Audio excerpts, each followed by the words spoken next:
Hello everyone, a very warm welcome to you. My name is Nick on the zxspectrum 128K, and this time we're looking at a homebrew called Jetpack Jock. It's published by Gaz Marshall this year, so 2020 at time recording, and has been made with the Arcade Game Designer, or AGD, which was designed by Jonathan Cauldwell back in 2008. Now, Gaz Marshall also produced another game we've covered called Magenta Gym, so check out that, which was pretty special.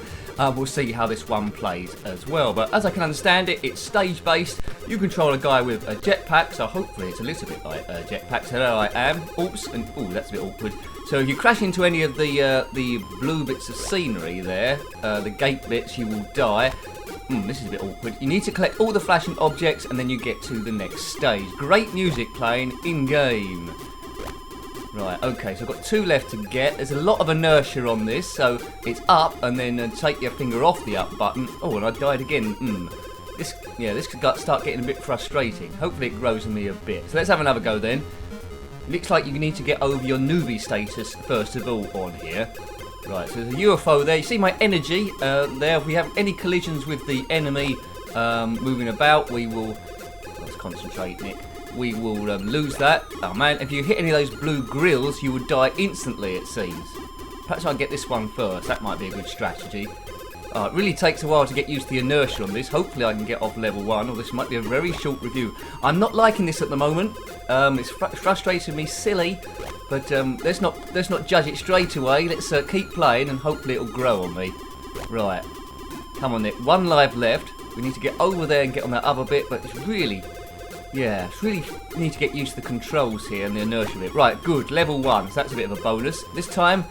a little bit more awkward, more objects and two of these guys going around now. Game over again. I do want to do a lot of swearing at the moment, but I won't because I don't do that sort of thing. Flibbity dibbity dibbity do. Right, it's not quite as annoying as Zub when you keep getting knocked off those moving ledges. Come on, Nick, let's get a bit better. I might be able to go on a run at some point, but already it is quite addictive. I want to keep playing the thing, so yes. Not bad. Oops, we lost a bit of energy there, but not a great deal. If I can just get used to the inertia on this, which I haven't there, then I think we could be off and running. Graphically it's great, musically it's great. Looks like gameplay takes a little bit of getting used to, so it's not going to be immediately there, but it is going to reward people that keep playing the thing, and that's what I'm going to do during this review, hopefully. Magenta Gym was pretty good as well. It wasn't quite as frustrating as this one early on. A bit like influenced by Pac-Man, that game, with a little bit of a difference. Right, free to go, but fantastic music here. We reviewed the 48K Magenta Gym, the 128K has got music on it, I believe. So completely different then to Jetpack from Ultimate, which I was expecting. This isn't a remake of that. It follows a similar idea, well, in case that you've got the jetpack. Right.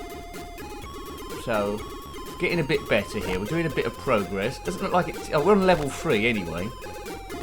Oh, and a bunch of the seats. So, yeah. So I struggled with level 1, then I got to level 2, then I got to level 3. So we're gradually getting better.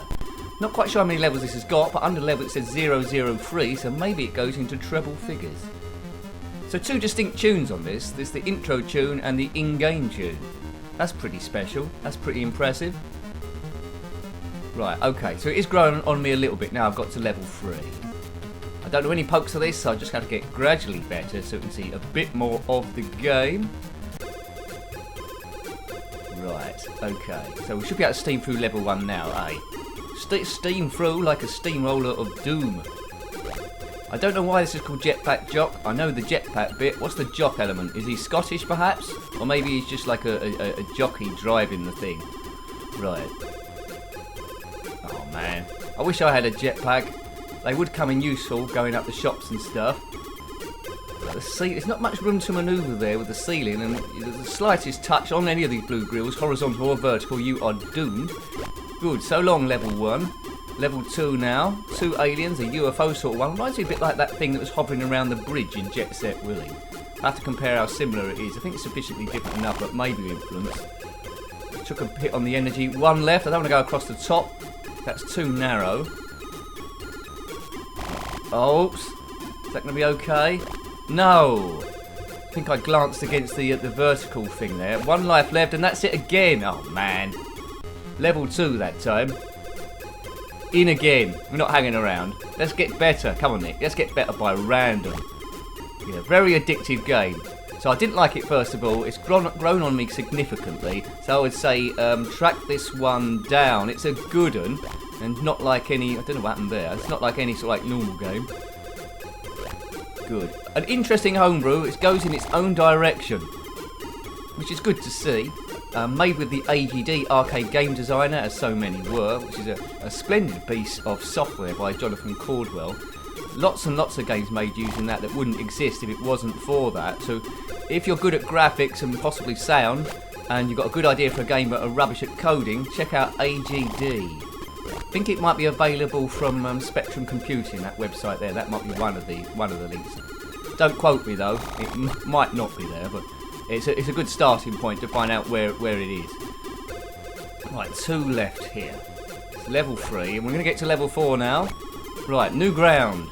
New balls, please. So it's always variations of a theme here. Whoops. 1 life. Come on, Nick. I'm alright at those ones where you just drop down to the previous ledge. Looks like the aliens are going around at random rather than coming right at you, so there's not too much AI there, I don't think, but you can probably work out the patterns. Good, right, we're getting some distance now. Level 5, so I am getting better at it. Good, I like this game now. It doesn't take much, does it? Yeah, good graphics, good sound, a learning curve there that once you break through it, suddenly you've got quite an entertaining game there, and we're into level 6. Yeah, this is what it's all about. So yeah, if you're rubbish straight away, like I was, don't get put off. Persist with it. There's a great game underneath, which I'm now experiencing only after, well, about 5 or 6 minutes, isn't it? It cost me about 5 or 6 minutes to try and work out what to do and get better at it, and I've 5 minutes. What's that between friends in retro gaming world? Nothing. Gaz Marshall in 2020. Good, good, good. Well done to him. Right, now, let's see if I can take what I've learned and get to level 6 again. Probably won't do it now.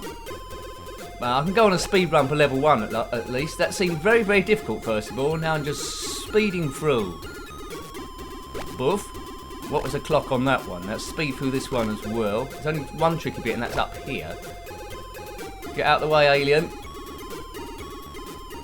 Whoops, took a bit of energy loss there, but it's fairly decent. I think you can survive quite a few severe hits as long as they don't follow you consistently. There we go. Stage 3. Situation under control.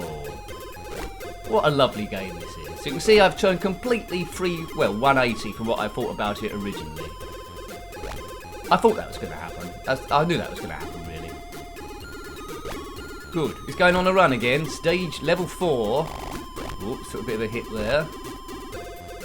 With a bit of time. There's no time limit on this. I think if they did a time limit, it would have ruined it a bit. So that's a good balance. We don't want a time limit in there. Oops, dear. Concentrate, Nick. You're losing lives quite a lot now. So multiple ways of doing this. You don't have to collect the objects in any particular order. There's one particularly difficult. You might want to collect that first. Oh, game over. I crashed into that blue bit. There's a lot less bother with a hover, as they say, somewhere, in some advert somewhere. I like the ledges as well, that they're not all one colour. You can see there's white, yellow, white it's doing, like crisscross, and then blue bits at the end. So nice patterning, very welcoming game. Magenta walls at the side, it's got a nice feel to the thing. Highly recommended again, so I would say track this one down. Jetpack Jock on the 128k, although there is a 48k version without the music. Published by Gaz Marshall in 2020, but I'm going to still play a few more goes on the thing at least. See if I can get to level 6 again. So I've got a funny feeling, there's some rather cool aliens in there. Oh, that was a bit rubbish, Nick. I just want to see more and more aliens about the place. Right, come on, Jetpack Jock. I wonder if he'll feature in any other games. There's Magenta Jim, there's Jetpack Jock. I wonder if they're ever featured together. We do not know. Good size sprite. Also, I think it would have been a bit bigger. It wouldn't have been as good. It would have been a lot smaller. It would have made the game too easy. I'm going to be hearing this music in my sleep now, but it's a good tune. Much better than that tune, the worst tune ever I heard on the game probably. Well, Tackle wasn't good on the Spectrum music-wise, but the Goonies, it really grinded your eardrums. If they took out the existing music and put in something like this, it'd be it'd be better. This has got a lot of playability, this one. I'm digging the learning curve, I really am. So you need a bit of coordination on this. You need a lot of coordination first of all, especially in the tight areas. Whoa. If you have problems in tight areas, then comment in the comment section below. Hurrah! Possibly something we can cover on a live stream at some point. Now I've got over the initial frustration. But you know, when you're live, all sorts of stuff happens that doesn't normally happen in a normal recording. I think it's the law that sort of thing is supposed to happen. Right, level 1. This will be my last go, honestly. Go as far as we possibly can on this last hurrah. Okay, so it's Homebrew Wednesday at time recording. You might be watching on a different day, but we've covered lots of homebrews. If you want to check them out, there's the zxspectrum playlist on the channel. And in the titles of all the homebrews, it does actually say homebrews. If you want to go through them, there's quite a few now. So at some point, if I haven't already at time of recording, we do a live stream homebrew stream with the ones we've covered so far. A lot of good games have come out in 2020. It has to be said. Occasionally, I'll come up to a stinker, but I do like ones that go their own way, that are different from everything else. Wudang was a case point. Wudang was a good one. That's that. Odd little creatures, these. Odd little creatures. They're just a head buzzing around, but as long as they're enjoying themselves, that is the main thing. Stage 3, done. Level 4.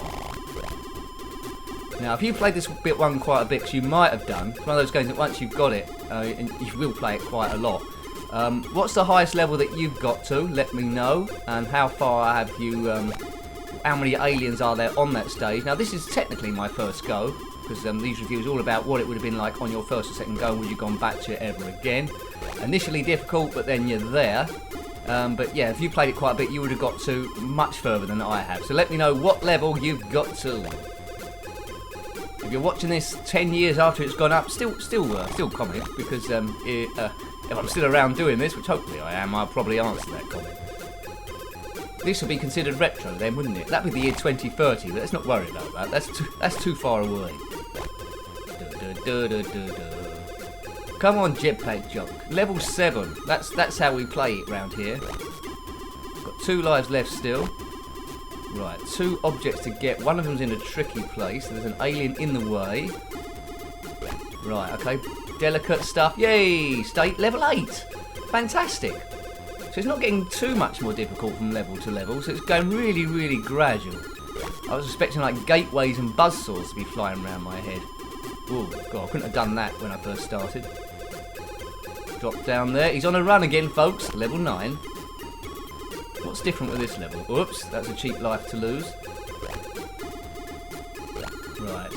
Oh, dearie me. So I lost 2 lives quite quickly there, but I could have got to level 10. That was certainly doable. Well, in the end, I really, really liked that game. It was pretty good. At the start, I weren't so sure, a bit frustrating, but the more I played, the more I liked it, and I've ended up loving it. So I hope you liked having a look at that one. Great music in this. Jetpack Jock on the 128K Spectrum, a great homebrew published by Gaz Marshall in 2020. Got any comments about this game, similar games, or anything retro or new homebrews, then please put that in the comment section below. Until next time, take great care of yourself and are very fond. Goodbye. Goodbye.